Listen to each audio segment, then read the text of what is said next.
जय श्री कृष्णा। कैसे हैं आप लोग। आशा करता हूँ कि आप सभी लोग अपने घर ठीक होंगे, खुश होंगे।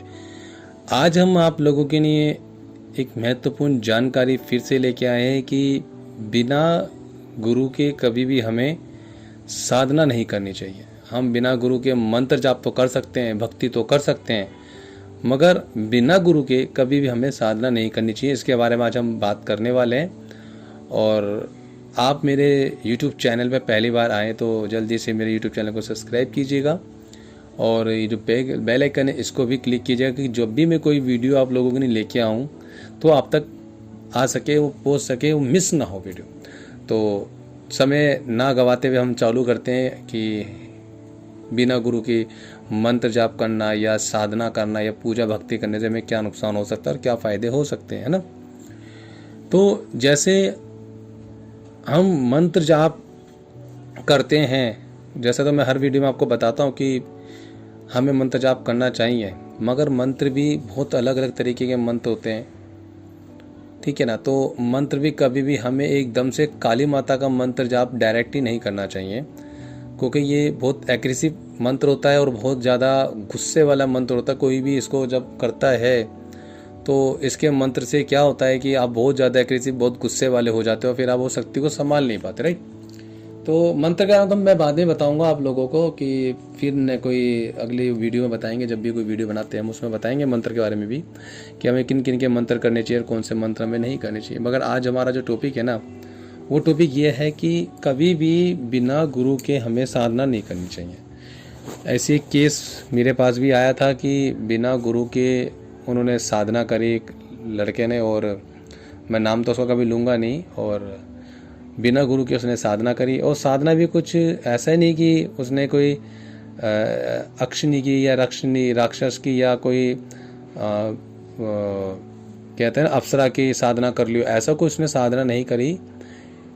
उस बच्चे ने भैरव बाबा की साधना करी और मंत्र भी इतना एग्रेसिव मंत्र से उन्हें साधना करी जो कि हर किसी को नहीं करना चाहिए, क्योंकि भैरव बाबा भी कोई शांत शक्ति नहीं है, मैं आपको बता रहा हूँ।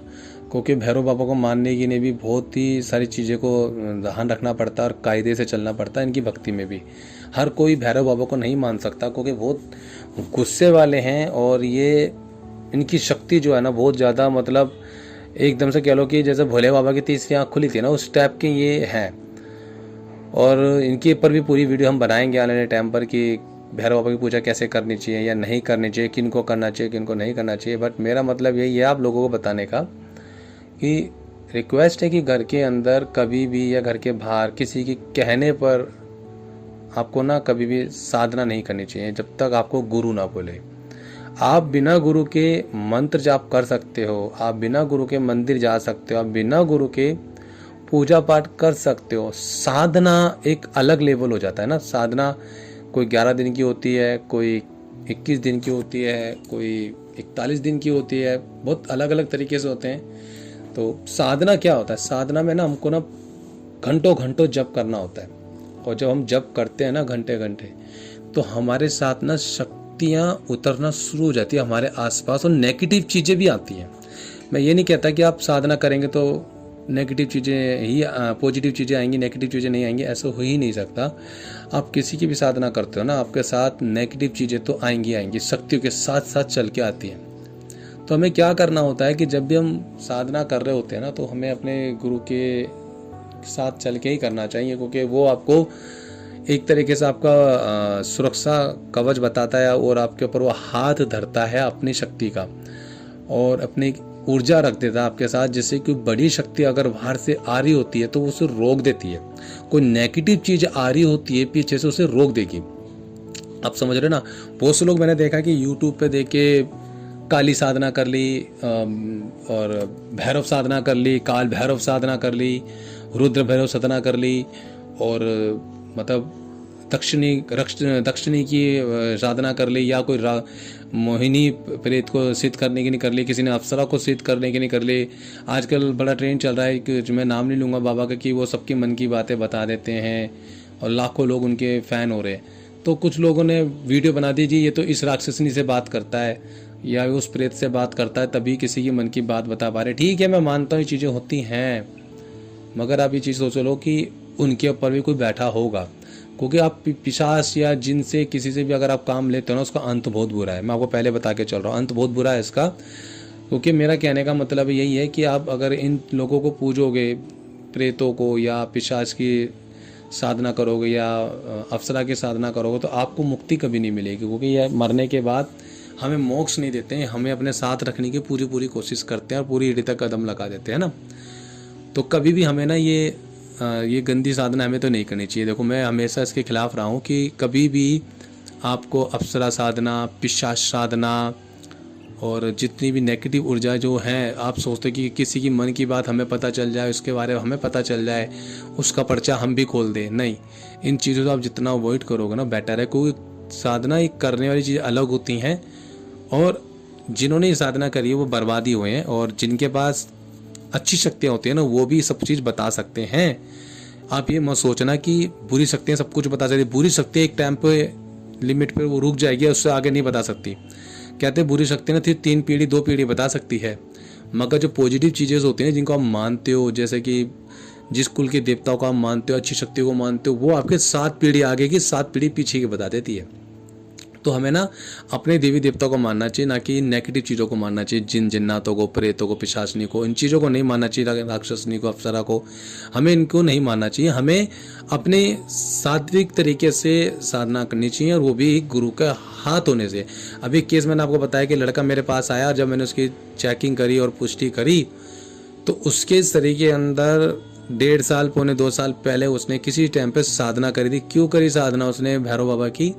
कि वो अपना घर ठीक करना चाहता था। बच्चा है, ठीक है, परेशान है, छोटा उम्र है, ज़्यादा उम्र भी नहीं है, बड़ा परेशान था वो लड़का, और 17 18 19 साल का ही होगा। वो बड़ा परेशान था कि यार मेरे घर में ऐसी दिक्कतें क्यों आ रही। ठीक है, वो अच्छी चीज़ें कर रहा था बेचारा, कि मेरे घर में हो सकता है बाबा को मानूंगा तो कोई मेरे घर में अगर कोई तांत्रिक क्रिया कर रहा है या कोई प्रेत वादा कर रहा, तो वो ये शक्ति आके उसको हटा देगी। ठीक है, वो हटा देगी, मगर उसके पीछे जो चल रहा है उसको कौन देखेगा भाई? क्योंकि जब अच्छी चीज़ें आती तो पीछे से, मैंने बताया, नेगेटिव चीज़ें चलती हैं, नेगेटिव चीज़ें तो आएंगी ना।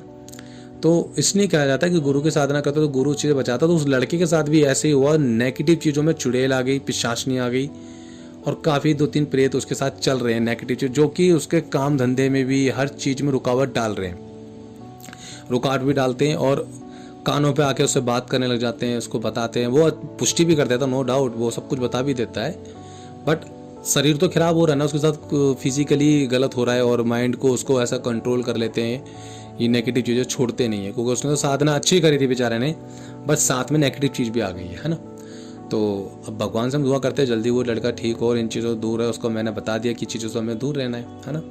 तो आपको क्या करना है कि कभी भी बिना गुरु के साधना नहीं करनी, किसी भी देवता के, चाहे वो भोले बाबा हो, चाहे बालाजी महाराज हो, चाहे श्री कृष्णा जी हो, चाहे विष्णु भगवान हो, नहीं, साधना कभी भी नहीं करनी चाहिए, चाहे वो गणपति महाराज जी की हो। क्योंकि साधना का लेवल अलग हो जाता है और भक्ति जप करने का लेवल अलग हो जाता है। आप मंत्र जाप भी करते हो, डायरेक्ट काली माता का मंत्र जाप नहीं कर सकते। जैसा अभी मैंने बताया कि मंत्र जाप डायरेक्ट आप काली का भी नहीं कर सकते। बहुत से लोग चाहते हैं कि काली माता का जप कर लो, मैं काली माता को मानता हूँ या मानती हूँ तो मैं उसको जप कर लेती हूँ। ऐसे नहीं होता। आपको काली माता को मानने से पहले दूसरा मंत्र जप करना होता है, जो कि आपकी काली माता गुस्से में आती है तो उसका वो गुस्से को कंट्रोल कर सके ना जाप से। तो इसके बारे में हम आगे जाके वीडियो बनाएंगे। और मुझे को सिर्फ यही सलाह देनी थी कि आप बिना गुरु के साधना ना करें, गुरु के संघर्ष में रह के, गुरु जी के आशीर्वाद से रह के ही आप साधना करें। और गुरु ही आपको इन चीज़ों से बता सकता है कि साधना कौन सी करनी चाहिए, कौन सी साधना हमारी लिए बनी है, कौन सी हमारी लिए साधना नहीं बनी है। तो आई होप आप लोगों को समझ आ गया हो कि मैंने आप लोगों को क्या बताया है। और मेरे YouTube चैनल पहली बार आए हैं तो फटाक से इसको सब्सक्राइब कीजिएगा, बेल आइकन दबाइए और जितना हो सके शेयर कीजिएगा वीडियो। और अपने प्यारे प्यारे कमेंट जरूर करे करो, क्योंकि मुझे आप लोगों के कमेंट्स का इंतजार होता है। मैं आपके हर एक कमेंट को मैं पढ़ता हूँ और जब भी मुझे मौका मिलता है तो मैं आपके कमेंट का रिप्लाई भी करता हूँ। तो आशा करता हूँ कि आप लोगों को मेरी ये वीडियो अच्छी लगेगी। और मैंने बताया बिना गुरु के हमें साधना नहीं करनी है। चलो मिलते हैं फिर किसी नेक्स्ट टॉपिक पे। जय श्री कृष्णा, हर हर महादेव।